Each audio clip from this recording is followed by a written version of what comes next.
Winning back your wife after trying to murder her will never be the same. This is Sunrise, A Song of Two Humans.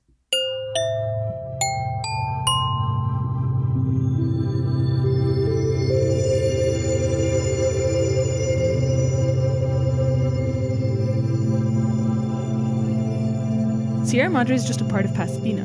It's not. It's its own city, actually. What about Altadena? Altadena is also, I know it sounds like Pasadena, but it's its own city. Here's the thing. Sierra Madre is at the foothills of the San Gabriels, and it's a very charming, there's a lot of like quiet streets with like sidewalk cafes that like all close at like 8 p.m. Why am I so unfamiliar with this? It's delightful. You should go over there. Yeah, I went with some friends the other night and just walked around in the rain, the drizzle. Aw, just had a how good time. lovely. They have a bunch of filming locations. Do you ever go to filming locations? Is that like a thing you get off on? Like, oh, I'm going to go see where they filmed this movie. No. Never? I'm trying to think. Not really. That's never been like big with me. I don't know why. Oh, hey guys. Oh my God. Welcome to Seen and Heard. This is the podcast where two entertainment assistants talk about the Sight and Sound top 100 best films of all time list. Yep. We go in an alternating order. So one week we're at the top of the list. The next week we're at the bottom and we go back and forth. This week just happens to be number 5 on the list. F.W. Murnau's Sunrise from A Song of Two Humans. Sorry, that's the subtitle. From 1927, I believe. Was it 27? Yeah. I'm nodding. She's nodding. So yeah, this is Sunrise. This is one of the first recipients of an Oscar. We'll get into all of that. We'll get into all that. But for now, hi Jackie. Hi, Greg. Tell me what you've been watching this last week.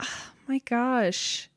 I went and saw Nightmare Alley, the Guillermo del Toro movie, and yeah, I don't know. It hasn't made the short list of favorite movies of this year. Like, I'll just say that. But I'm a big fan. I love Pan's Labyrinth like a lot. I really, really do. I think that that's like a really important movie. To me, it was one of the first like cinema movies I watched. Right? Like, okay, do you like Shape of Water? Not really, no. I don't know. I like it. It's but funny. It's no Pan's Labyrinth. Absolutely not. Yeah, like it's the one that broke through. It's like our parents were talking about Shape of Water. And I was like, what? Just the fact that a Guillermo del Toro movie crossed their radars. I was like, oh, okay. Yeah, I mean, that's what happens with the Oscars. And also it's such a like crazy plot that... I guess. Like, I think with Pan's Labyrinth, it's very much like, okay, this is a fantasy movie. But with Shape of Water, it was kind of shocking that it's a drama. She felt, it's a romance with a monster.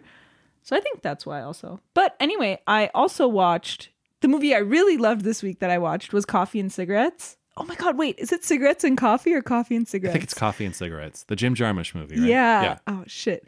And I loved it. I love the Cate Blanchett one. It's called Cousins. It's a bunch of short films if you guys haven't seen it. It's like a collection of 11 short films, all centered around people drinking coffee and having cigarettes. And there's this great one with Cate Blanchett where she plays herself, and she also plays her like identical twin cousin from Australia, and it's just great. It was fantastic. I loved it. Was that your first Jarmusch? Yeah. Really? Mm-hmm. I know. What's the Taxi one? Night on Earth? That's been on my watch list since like I want to say high school. I'm not kidding. I'm not kidding. It's really good. Because I love Winona Ryder and like I wanted to watch all her movies. I think that's been on my watch list since high school. Wow. It's so sad. You got to do it. I'll do it tomorrow. Yeah, do it tomorrow. I'm going to do it. You heard it here first. What have you been watching? I watched this documentary by a director named Keir Lajanice. I believe that's how you pronounce her name. And she's kind of an authority on folk horror movies. And she made this documentary, actually this 3-hour documentary called Woodlands Dark and Days Bewitched. And it's a history of folk horror movies. And it was great. It was so good. Again, it's like 3 hours and 15 minutes long. Wow. Very exhaustive. If anyone saw my Letterboxd review, I'm basically repeating exactly what I wrote there. But it's a very exhaustive movie in every sense of the word. And afterwards you feel like, oh, I could like teach a course, like a college course now in folk horror. Do you know what folk horror is? No. So it's a very specific subgenre of horror. And lately it's kind of had a renaissance with like Midsummer and The Witch and stuff like In the Lighthouse. Yeah. These kind of earthy, pagan films. Yeah. If The Lighthouse is a horror movie, then I have seen horror movies. Oh, so you've seen a couple. Did you see that in the theater? No, I wish. Yeah, Anyway. it's technically a folk horror movie. It's so anyway, a horror movie. I did it. great documentary if you haven't seen it. Totally worth a watch. And then also for the film club this week, we watched Wim Wenders' film Pina from 2011, which is about the choreographer and dancer Pina Bausch. One of your favorite movies, right? No, I'd never seen it before. What? Wim Wenders is one of my favorite directors, but not. I'd never seen the movie. No. Oh. The thing about documentaries about movies is I leave them just like exhausted by all the movies that I haven't seen that they talked about. That's why I don't watch them. Exactly. Like with the folk horror one, I was just like, I had Letterboxd open on my phone while I was watching it. I was just adding stuff. Yeah. But with Pina, like she didn't make movies. So it's right. No, I know. You know, it's just a lot of her dances that are, you're just seeing her dances unfold in like the streets of Germany or like this big airy room, or you're seeing a live performance or something. So it was this very, not so much a documentary as it just was like a showcase of her craft. Like kind of just like a nonfiction movie, dance but not film. a documentary. Yeah, and she died during pre-production. Oh my and God. Wim Wenders was like, okay, that's it. I'm just going to pack it up. And then the dancers from the dance troupe were like, no, you should still make the movie. And so he did. And they have a segment. Each dancer kind of has like a moment where they sit in front of the camera and they look at the camera, and there's a voiceover of them talking about how Pina affected their lives and stuff, which is really moving. But yeah, fascinating movie. Good movie. Those German filmmakers really know what they're doing with those documentaries. You know, you got him, you got Werner Herzog, just these equally as great documentaries as their narrative movies. Right. You know, it's like they did it all, and they did documentaries about everything. Mm-hmm. It's like anything. Like, oh, Werner Herzog made this documentary about this ant or something. It's like, you know. Did he actually? No, I don't think so. Speaking of German directors, should we get into the movie this week? Let's do it.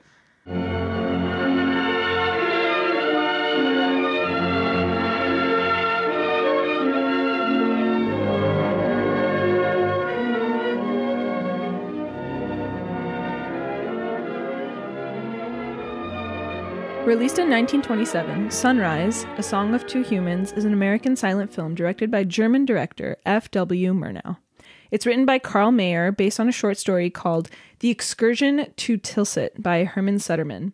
And it's so funny, like, I don't know if you noticed when you were watching, but Sudermann's credit is an original theme by Hermann Sudermann. Anyway, and Kathryn Hilliker wrote the titles for the film.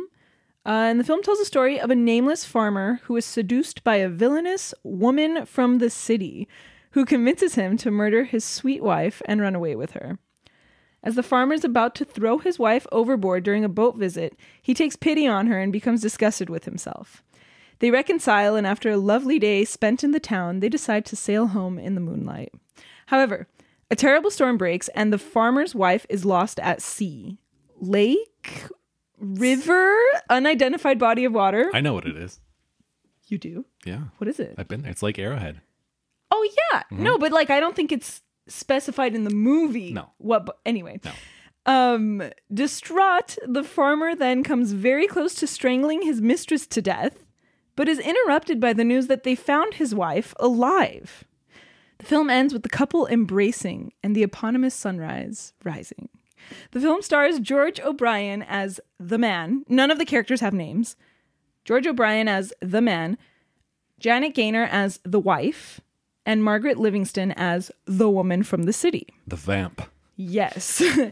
This film qualified for the first ever Academy Awards in 1929. And while Wings won Outstanding Picture, which is like the equivalent of Best Picture, Sunrise won Best Unique and Artistic Picture. I think that was the only time they ever gave out that award. Yes, that was the only time they gave out the award. And it's so funny because it really made me think of like a few years back. Remember when they were going to do Best Popular Movie? Yeah. That's just like the difference between the two. Yeah. Right, yeah. Janet Gaynor was the first ever actress to win the Oscar for her work in the film. Back then, the actor or actress would win for like all the movies they did that year. So in the year that she won, 1929, she was technically nominated for 3 Oscars, and she won all 3. The movies were Seventh Heaven, Street Angel, and Sunrise. Wow. And she won 3. Does that? It's so weird, right? Oh, And she was 22. Statues? I'm pretty sure. Wow. She was 22 years old. I don't know if she won 3 statues, but I know that there were 5 people in the category, or I'm sorry, 5 roles in the category, and 3 of them were her. And then if she won one, she won all of them. It was weird. What blows my mind is you could have a bad performance in there, and then you still win it because it's so for your other one. It's so weird. But yeah, she was 22. Wow. So the film is a silent film, but it was one of the first films ever to use Fox Movietone's sound system. So the music and the sound effects, the soundtrack, are synced, but there's no dialogue, which was really interesting. Yeah, Chaplin did this a lot too. Yeah. Into the 30s, like with stuff like Modern Times. Yeah. Yeah. And Murnau, this was his first American film. He's known for Nosferatu, a symphony of horror. He likes his music references in his titles, apparently. And yeah, he's coming from a place of German Expressionism, and I think you really see it in this movie, and it's an interesting old world meets new world kind of mix of Expressionism and, I mean, I don't want to say like realism, but non-Expressionism.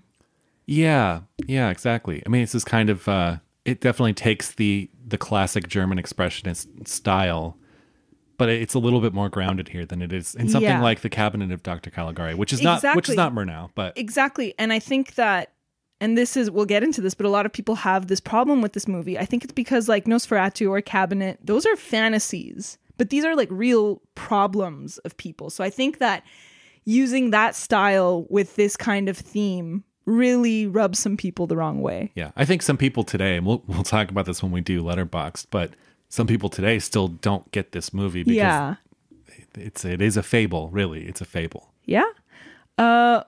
What are your initial thoughts about this movie? Do you like this movie? I like this movie a lot. Do you love this movie? I would say yes, I do love this movie. I think I'm a big silent film fan, and I'm a huge fan of German Expressionism and Murnau as a filmmaker. It's funny because he is best known for Nosferatu, which is actually one of my least favorites that I've seen of his.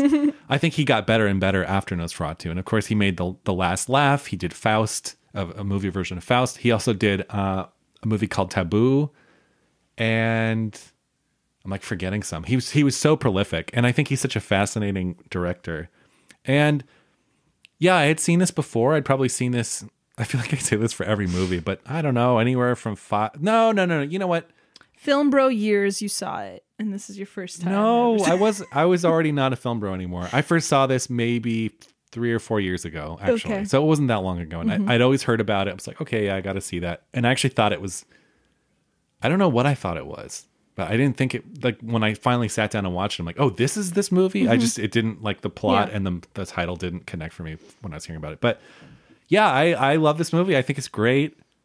I think this is the perfect example of, because this movie is so innovative technically, I think it's the perfect example of how the silent era, like those movies were up and running. Like people like to look back and be like, oh, the silent era, they were so primitive. Like the movies were so primitive. Look at this movie. Sit down and watch Sunrise. I mean, it's so innovative. Yeah. And the way that he uses like multiple exposures and the way he plays with the frame. And there's just so much going on in this movie and so much is told visually. And yeah, I think it's, look, at the end of the day, if you look at this like a serious adult drama, you're going to be bummed out because at the end of the day, it's a very simplistic story about this guy who is very quickly and easily influenced to murder his wife. Is about to do it, doesn't do it. She runs away. He chases after her into the city. And then she very quickly forgives him after he offers her like a piece of bread. And they have this great day in the city. It's really the church. Yeah, I think it's really the church. And the church is when she really forgives him because he like breaks down. I guess it is the church. Yeah, when he starts crying, that's the image where she's like, okay, I forgive him now. But so I think if you're to look at it as like this straightforward, like serious drama, yeah, sure, this is like kind of primitive, but if you look at it through this German expressionist fable lens, which it is told to us through, that's when the movie comes to life. I think so. I think it's a genuinely great movie. Do I think it should be number 5 on the list? Honestly, maybe, just because it is 1929. 27, but the Oscars were in 29. I know, okay. Those first Oscars are all messed yeah, up. It is like, all messed up.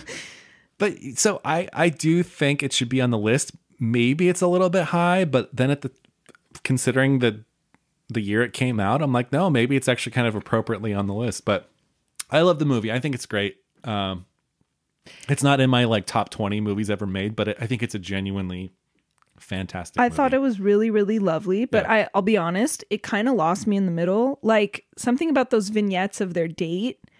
Like I really love the photography studio they go to. They go to get their picture taken. They're being all cutesy. They're like kissing when the photographer's not looking, and then he snaps a photo of them.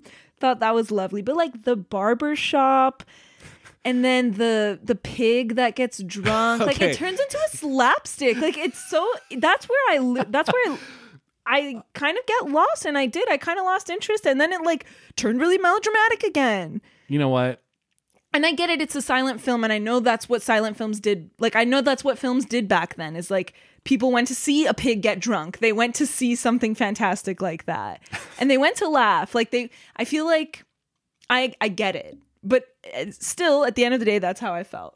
I agree with you in the sense that maybe that middle section goes on a tad too long. And the pig, honestly, is too much. It's so stupid. Like, the pig getting loose, because there's a scene where they go to this sort of carnival. It's supposed to be like Coney Island, kind of. It's supposed to be like Coney Island. They're playing this game that like lets these pigs go down this slide where they're like throwing balls. And she wants to go dance, and he's still playing, and that carries on for like 3 minutes of her saying like, "Oh, let's go dance," and he's saying, "No, I'm gonna play," and I don't know. And then the pig is released. The pig is released.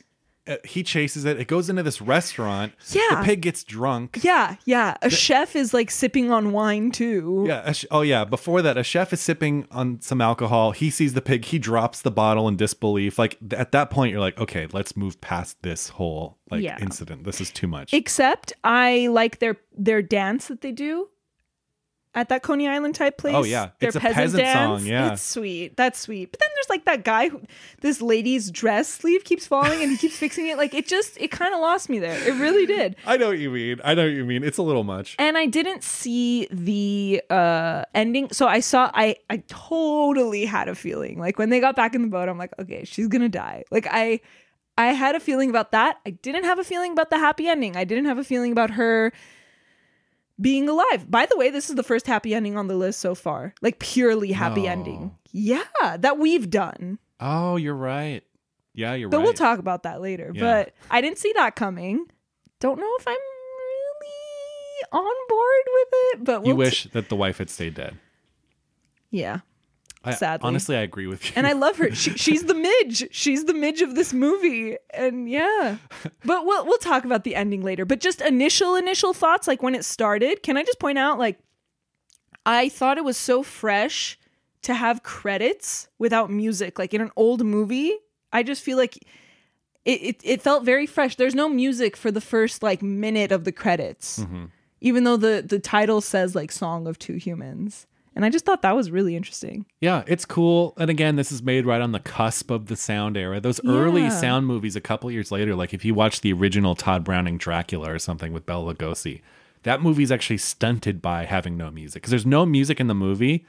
And at a certain point, you're like, okay, like it just feels stagnant. Like there needed to be something. Yeah. But I do agree with you. Like the first minute or so, it was so of cool. No music in this. And then I love that transition shot of like it said like vacation, summertime, and it's a picture of the train station, and then the train station starts moving. Like it transitions and the movie starts. And I feel like that's been imitated so many times, and now I know where it came from. Well, I'm not so sure that this is necessarily like the first time place, but yeah, I mean it does that well. It is so good. That's the whole. I love the intertitles in this movie. How it's like when it says drowned, and the word drowned starts getting soggy and coming down. And I made a point to write that down because that's one of my favorite parts. Yeah, it's playful because again, at this point, I mean, silent cinema's been around for 20 something years, and intertitles were intertitles, and they were just a way of like getting the plot across and what the people are saying. And then you get to something like Sunrise, and now we're playful and we're being innovative with the intertitles, and they're super cool. Mm-hmm. Yeah.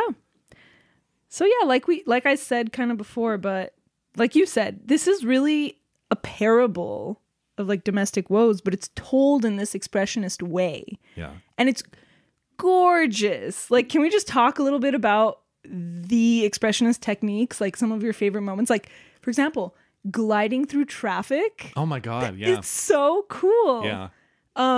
one of my favorite, if not probably my favorite, has got to be when the mistress has told him, like, okay, you should kill your wife. And then he's sitting on his bed and he's looking at his wife feed the chickens and he's like contemplating and he doesn't know. And then it's the double exposure with the mistress holding him. Yes. Yes. Yeah. It's fantastic. Like, even if you did that in a movie now, you'd be like, oh, nice touch. Yeah. Yeah. Yeah. This is like nearly 100 years old at this point. It's really incredible when they look at the city, like the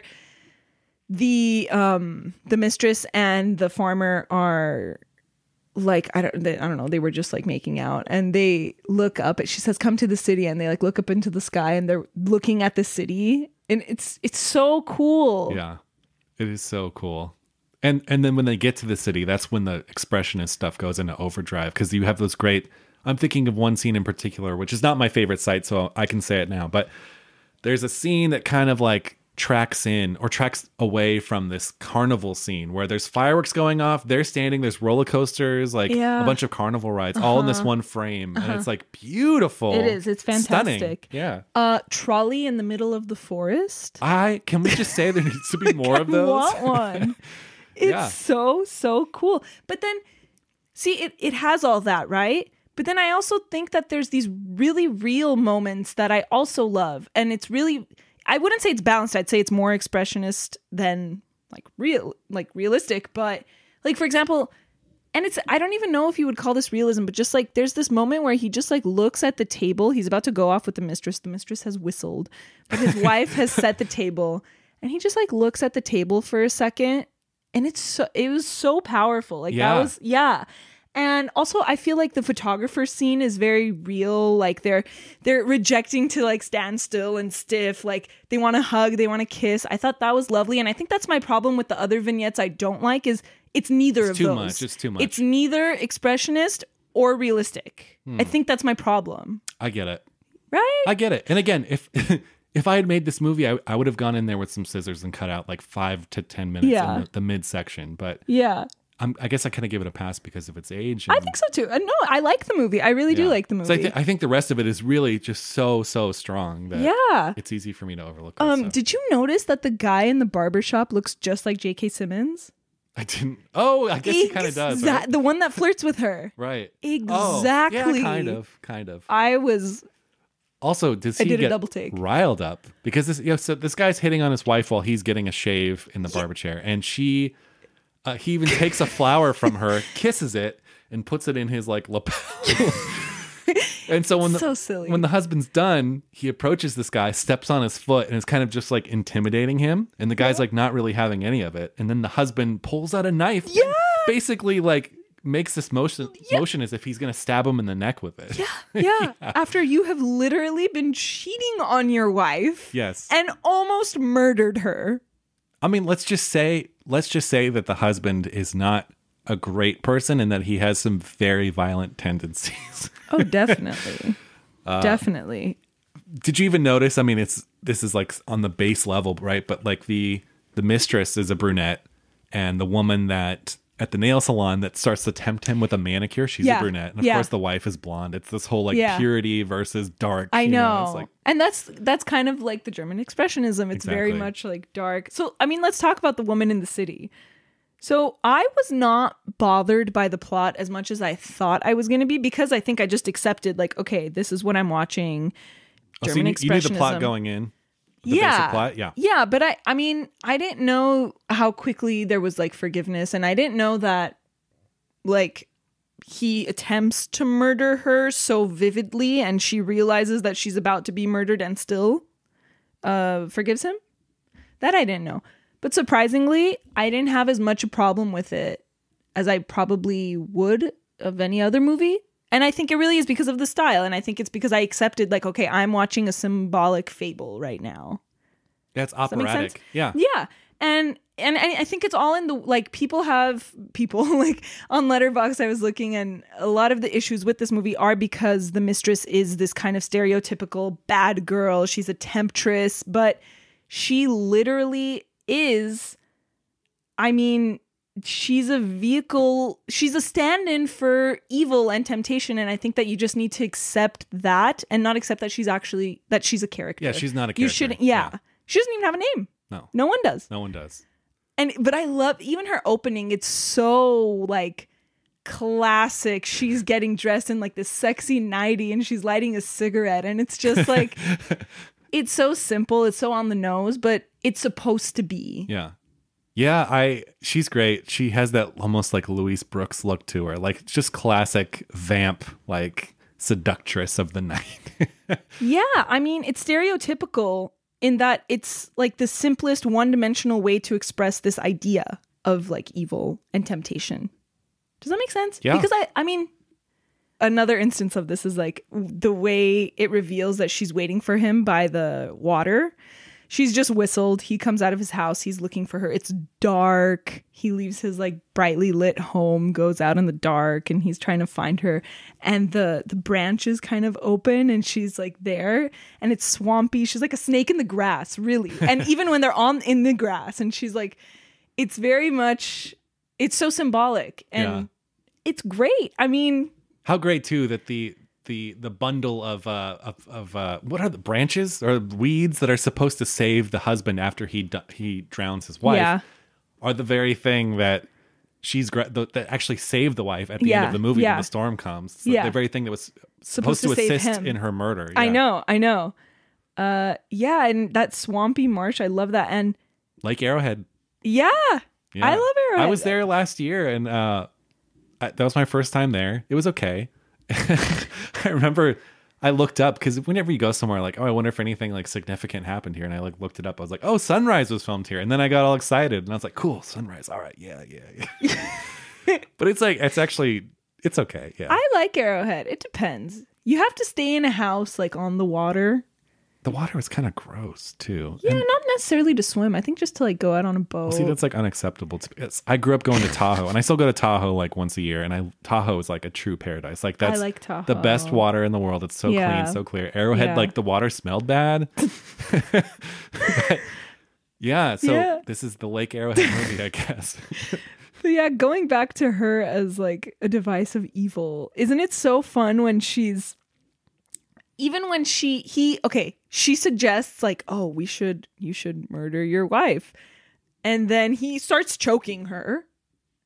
And then she like grabs onto him and she's clinging to him and he's trying to shake her off. And it's so like, he's like metaphorically and physically trying to like shake her off, you know? And then she just kisses him and he like melts. It's an opera. Yeah. And then she does this really typical like evil dance. Do you remember? Yeah. So like, yeah, they're watching the city, right? And there's this big band and they're playing, and then she gets up and she's like dancing like a crazy person. And then he swoops her off her feet. And they just like it's crazy. Yeah. So much great imagery in this movie. Yeah. I mean, it's pretty off the charts.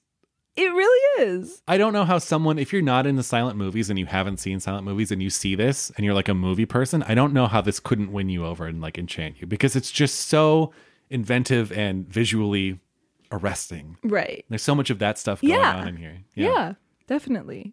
Should we talk about the ending? Yeah. So the ending, basically fate comes back around and, he wasn't gonna, he was gonna strangle her on the boat. He has a change of mind after he sees her terrified face. And then after this beautiful day in the city together, they're coming back on the boat. It's nighttime. They're like kind of sauced at this point. They're coming back to the farm. And a big storm brews. A big storm picks up. And she's asleep for half of it, she's by the way. asleep. The water's coming up over the hull. He's like hanging on for dear life and she's asleep. He even like takes his jacket off and drapes it over her and she's still asleep. Yeah. So she goes over. I could sleep like that. The boat capsizes in the storm, and the husband is like, oh, where's my wife? And can't find her, and gets all the townsfolk to help him look for her, and no one can find her. And so there's this moment of realization of like, oh, she died in the storm. And that is a great moment where it comes full circle, right? Mm-hmm. Of like, this is what he was intending to do in the beginning.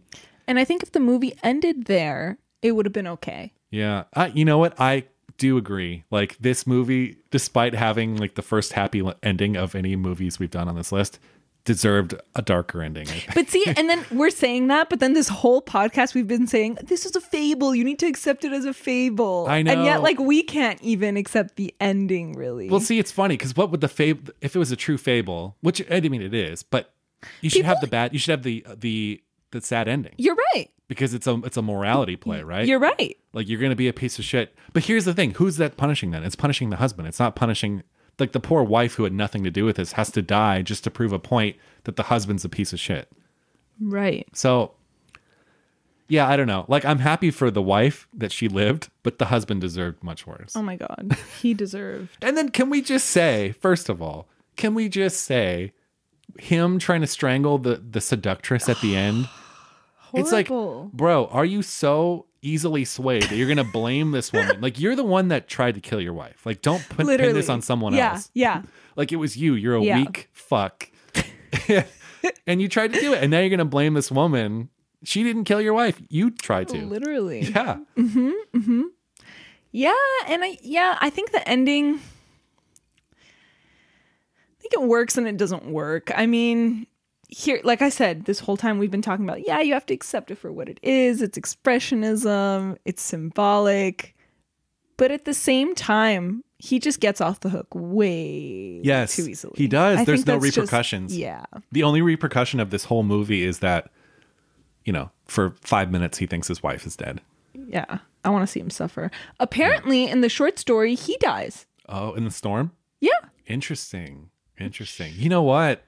Would have been better. Yeah, would have been better. But even the seductress gets out of this scot-free. She just slinks back into the city at the end. Yeah, the seductress. The woman from the city. Funny... Yeah. I mean, she's literally nothing more than a seductress. So. She is, yes. She is not, as I should say.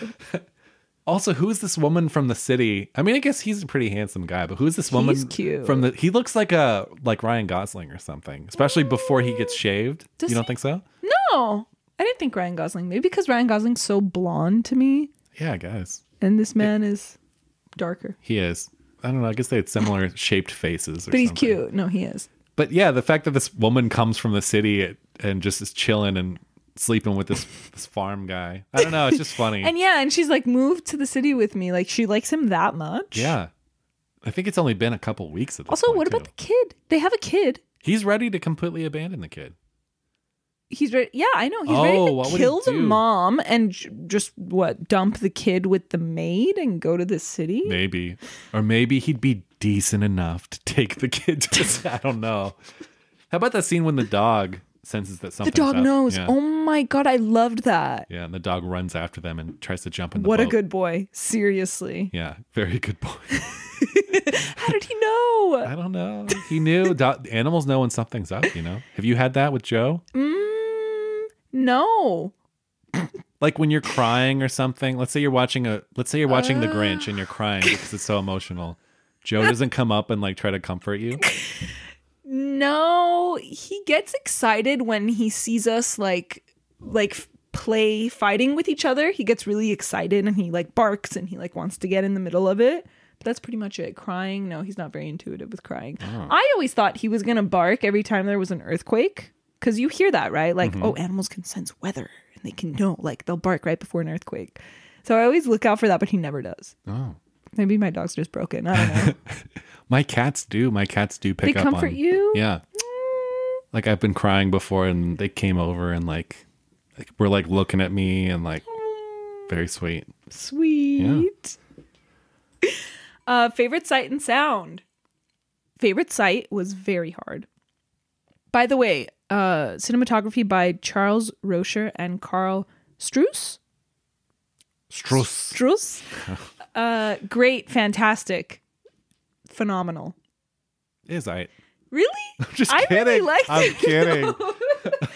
But apparently this was really innovative in tracking shots. I feel like we say that for a lot of the movies, but that's tracking why they're shots on the list. Yeah. Quick question. Go for it. So you watched the Movietone version of this?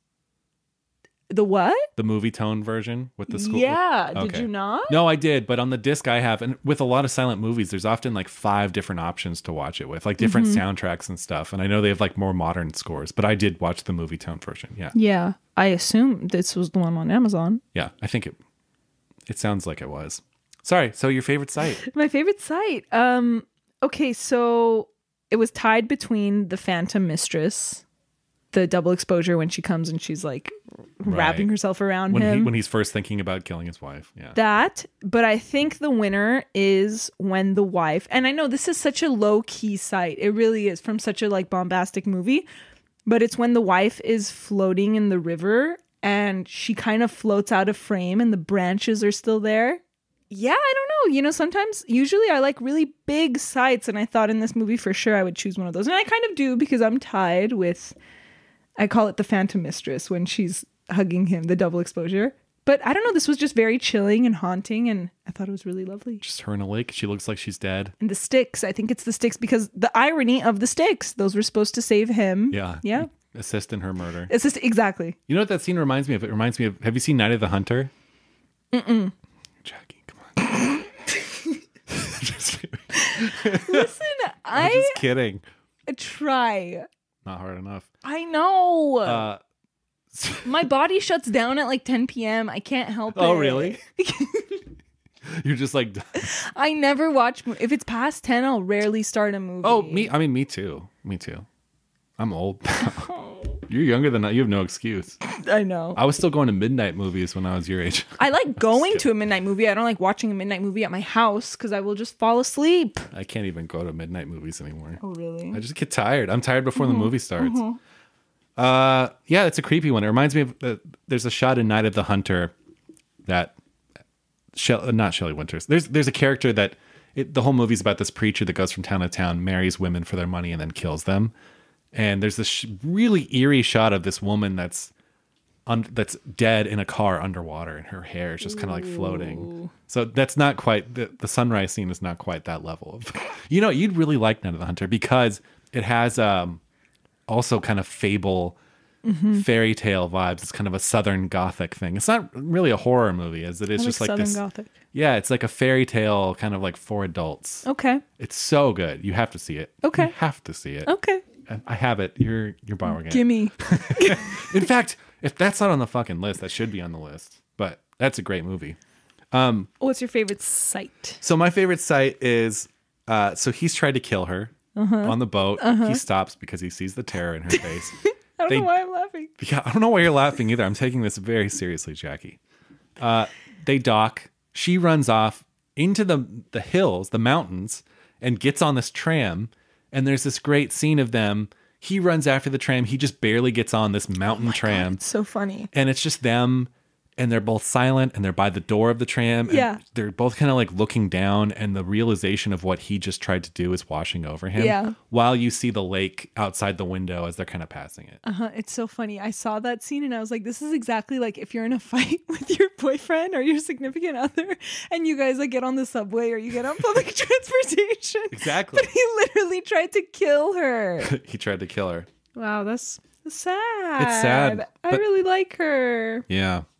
It's the both of them. It's her recoiling from him and almost defeat because she can't escape him and she's run to this tram and he's followed her there. And then him coming to the realization of what he just tried to do. Heartbreaking. Yeah. What was your favorite sound? You know, this was surprisingly really hard. Yeah, because there's not a lot of sound in this movie. I mean, I don't know why I said surprisingly because the music I think is so gorgeous, but you know, I think it's just got to be the music when the mistress has returned. After they think that the wife is dead, she comes to his door and she whistles, and then he's in the doorway, and the music takes a turn, and it's really like evil because he's about to kill her. Yeah. Or try. You know, I'll play it for you.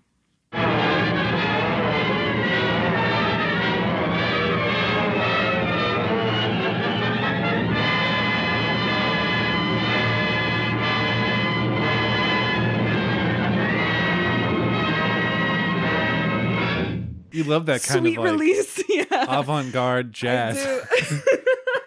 Apparently I do. Yeah. What's your favorite sound? So it's when they're in the city, when they first get to the city and they're overwhelmed by all the traffic, and there's a shot of them in the middle of the street and all these cars are like colliding around them and honking at them, and it's just the sound of all the horns going off. It reminds you of like Mr. Toad's Wild Ride or something.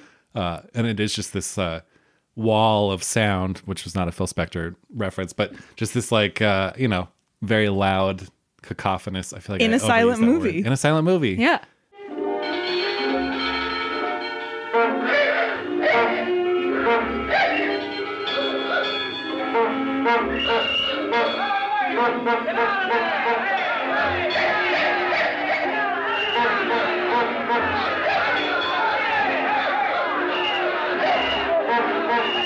You know, back in the day when people actually had cute horns, you know, because now people just like beep, like that's so stupid. People had actual air horns that you would pump the rubber bulb of this horn, honk honk.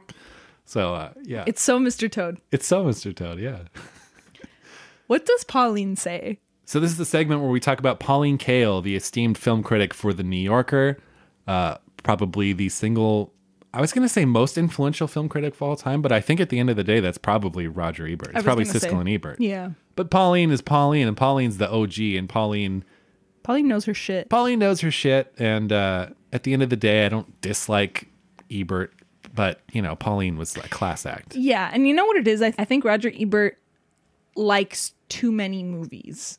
Interesting, yeah. I think so too, because when Pauline actually likes something, it's like she's actually giving it a stamp of approval, and you feel like, oh, wow, she liked it. But Roger he likes most movies. Yeah. And I'm not talking shit because I generally like most movies I see. Then again, I only watch movies that I know that I'm going to like. Same. Says the person with the 3.5, the lowest rating you've given on Letterboxd is 3.5. Exactly. So what does she say? All right, so this is what Pauline said about this, okay?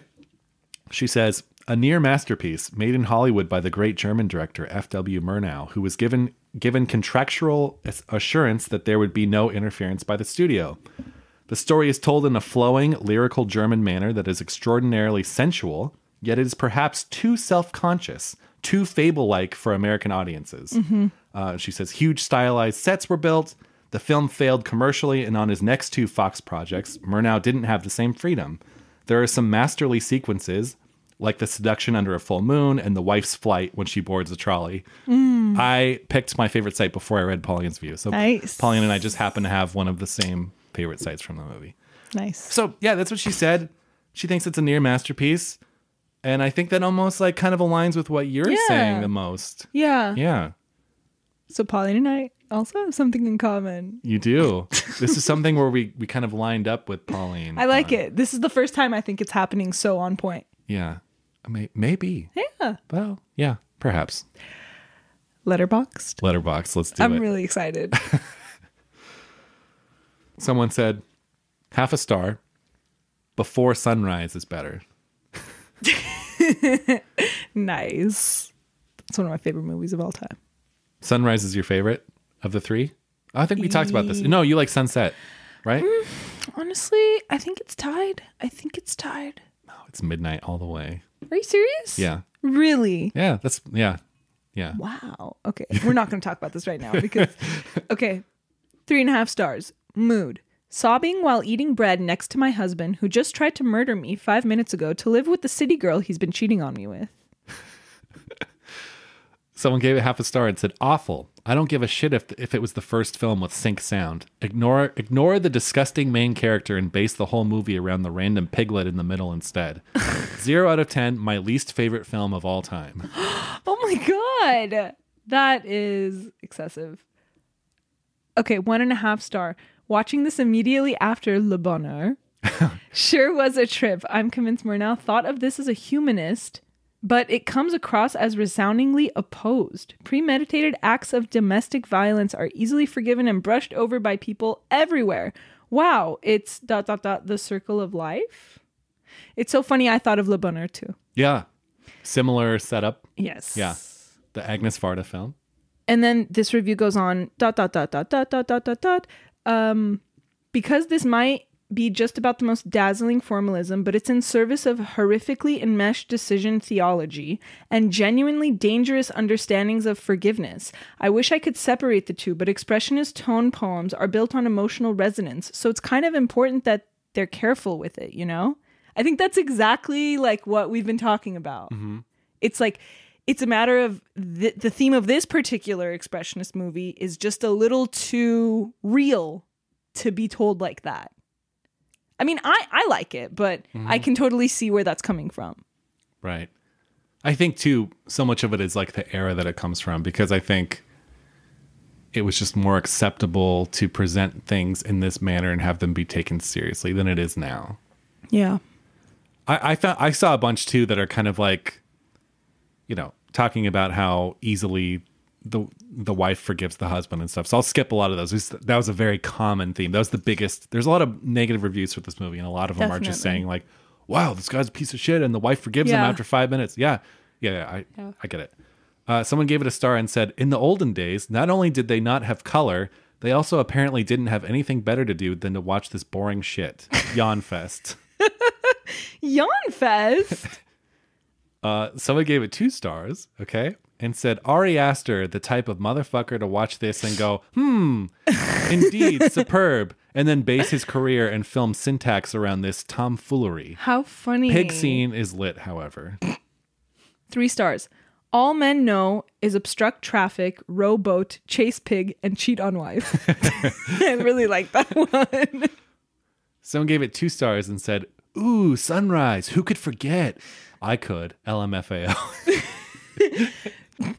Half a star. Seriously? Fuck the canon. Timeless classic? Masterpiece? Perfect film? One of the best movies of all time? What the fuck? The wife and their baby will survive maybe 1 more month max before he will murder them both. That much is perfectly clear when the credits roll. Oh, boy. Someone said, while the first portion of the film is moody and unsettling, the rapid transition to carnivalesque celebration of city life and easy forgiveness of a murderous husband felt saccharine. There were still wonderful visual effects with the storm and the old school CGI. Okay, sure. Old school CGI. This person's like 16. But the story rang false.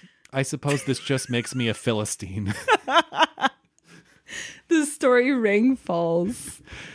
Oh, this was an interesting one. 2.5 stars. I often dislike romance films, but this one has some thriller aspects as well, which made it more enjoyable to watch. That's it. That's the whole review. Oh, God. One of those people. I can't watch this mush. Yeah. It's romance mush. What are we watching next week? So next week we are watching Powell and Pressburger, also known as The Archers, The Life and Death of Colonel Blimp, which is a true masterpiece. Have you seen that? But you've seen my head.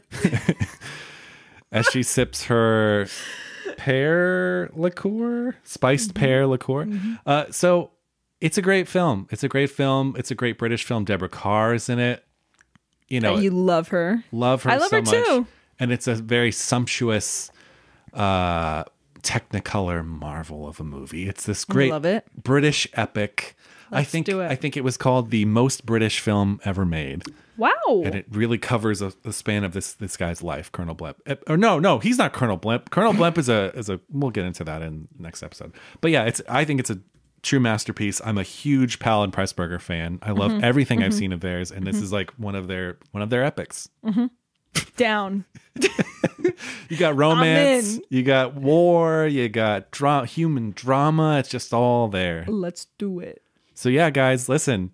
Thanks for joining us this week for F.W. Murnau's Sunrise, A Song of Two Humans. If you haven't seen The Life and Death of Colonel Blimp, but you'd like to join us next week, check it out. Check it out and come back. And next week we're gonna talk about the movie. And it's one of those, again, if you haven't seen The Life and Death of Colonel Blimp, you should see it. It's worth seeing it. If you're into film and you haven't seen it, by all means, watch it. Don't look at me like that. Well, you had this very because I know you're talking about me. No, I actually was not even thinking about you when I said that. Okay, sure. All right. Thank you, guys. Yeah, thanks. Until next time. Bye. Signing off. Seen and Heard is presented by the Arroyo Film Club. Produced by and starring Greg Kleinschmidt and Jacqueline Pistachian. Edited by Greg Kleinschmidt. Music by Andrew Cox. Special thanks to Kathryn Ferentchak.